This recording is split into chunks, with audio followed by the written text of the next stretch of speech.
Saudi আরবে আপনি যদি মোবাইলে সিম কার্ড ব্যবহার করেন তাহলে আজকের ভিডিওটা আপনার জন্য খুবই গুরুত্বপূর্ণ। কারণ আপনি যখন মোবাইলে সিম কার্ডে রিচার্জ করতে যাবেন 20 রিয়ালের নিচে কিন্তু রিচার্জ পাবেন না। আজকের এই ভিডিওতে আমি আপনাদেরকে দেখাবো যে মোবাইলে সিম কার্ডে মাত্র 5 রিয়াল আপনি কিভাবে রিচার্জ করবেন।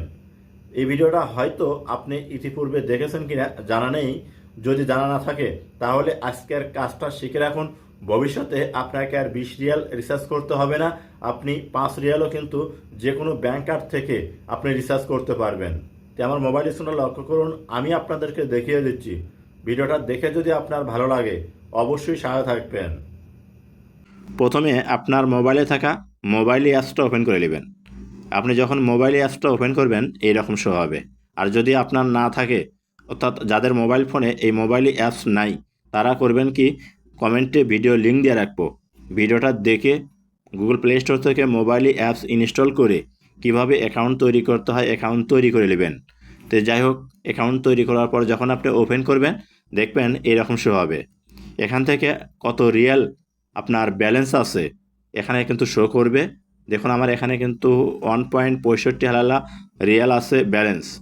তার ডান সাইডে কিন্তু লেখা আছে রিচার্জ। রিচার্জ করার জন্য এই অপশনটার উপর ক্লিক করতে হবে।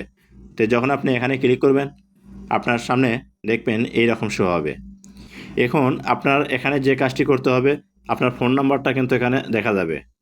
আপনি নিচে করবেন কি, একটা ঘর আছে, এই ঘরটার উপর একটা টিক মার্ক দিবেন। যখন টিক মার্ক দিবেন নিচে কন্টিনিউ লেখা শো করবে, আপনি কন্টিনিউ লেখার উপর একটা ক্লিক করে দিবেন। যখন এখানে ক্লিক করবেন আপনার ফোন নম্বরে একটা ওটিপি আসবে। আপনি করবেন কি, ওটিপিটা এখানে বসে দিবেন। ওটিপিটা বসার সাথে সাথে দেখবেন অটোমেটিকলি কিন্তু এইরকম একটা অপশন শো করবে। আপনি রিচার্জ ডাইরেক্ট করবেন না ভাউচারের মাধ্যমে করবেন। দেখুন এখানে দুই অপশনই এখানে দেওয়া আছে। তে আমি ঝামেলার ভিতর যাব না, আপনাদেরকে সরাসরি ডাইরেক্ট রিচার্জ কীভাবে করবেন সেটা দেখাবো। তার জন্য এখানে দেখুন লেখা আছে কি, আপনার ডাইরেক্ট পেমেন্ট, আপনি এই অপশনটার উপর ক্লিক করবেন। তারপরে এরকম শো হবে। এ জায়গায় কিন্তু আপনি দেখতে পাবেন যে মোবাইলের সিমে কত কত টাকা অর্থাৎ কত কত রিয়াল আপনি রিচার্জ করতে পারবেন, সবগুলো এখানে কিন্তু দেওয়া আছে। এই যে দেখুন আমার এখানে কিন্তু সব কিন্তু দেখাচ্ছে, আপনার এখানেও কিন্তু এরকম সব কিছু দেখাবে। যাই হোক, আমি এগুলো কিছুই রিচার্জ করব না, আমি অনলি 5 রিয়াল রিচার্জ করব। উপরে যা লেখা থাকবে আপনি করবেন কি, এটা কাটিয়ে দিবেন। কাটিয়ে দেওয়ার পর দেখুন যে 5 রিয়াল অর্থাৎ শুধু 5 লিখবেন। 5টা থুয়া নিচে সেভ অপশন আছে, এই সেভ অপশনে ক্লিক করবেন। অর্থাৎ আপনি যত রিচার্জ করবেন সেটা শুধু এখানে উপরে লিখে দিবেন।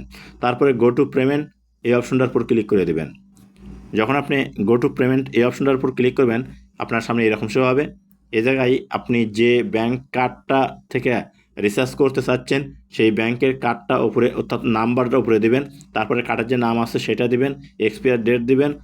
উপর পৃষ্ঠে দেখবেন 3 সংখ্যার একটা সিকিউরিটি কোড আছে, সেই কোডটা এখানে দিয়ে দিবেন। যাই হোক, আমি সব কিছু এখানে ফুলফাল করে দিচ্ছি, আপনারাও দেখে দিবেন যাতে ভুল না হয়। ভুল হলে কিন্তু রিচার্জ হবে না। সব কিছু দেওয়ার পর নিচে দেখুন কনফার্ম পেমেন্ট, এখানে ক্লিক করতে হবে। যখন এখানে ক্লিক করবেন দেখবেন আপনার সেই ফোন নাম্বারে একটা ওটিপি কোড আসবে, আপনি কোডটা বসে দিবেন। দেখুন আমার এখানে কিন্তু ওটিপি কোডটা আসছে। কোডটা বসে দেওয়ার পর এখানে দেখুন কনফার্ম লেখা আছে। আপনাকে করতে হবে কি, এই কনফার্ম অপশনের উপর ক্লিক করতে হবে। যখন কনফার্মে ক্লিক করে দিবেন, কনফার্মে ক্লিক করে দেওয়ার সাথে সাথে দেখবেন আপনার সামনে এরকম একটা ইন্টারফেস শো হবে, অর্থাৎ রিচার্জ সাকসেসফুল হয়ে গেছে। একটু পরে মেসেজ আসবে। এই যে দেখুন এখানে কিন্তু রিচার্জ হয়ে গেছে। এখান থেকে কাটে দিয়ে আমি আপনাদেরকে দেখাচ্ছি যে ব্যালেন্সে অ্যাড হলো কিনা। এই যে দেখুন এখানে কিন্তু আগে আসলে হচ্ছে 1.65 হালালা, এখন কিন্তু 6.65 হালালা, অর্থাৎ 5 রিয়াল কিন্তু এখানে অ্যাড হয়েছে। ভিডিওটা দেখে ভালো লাগলে অবশ্যই সাথে থাকবেন।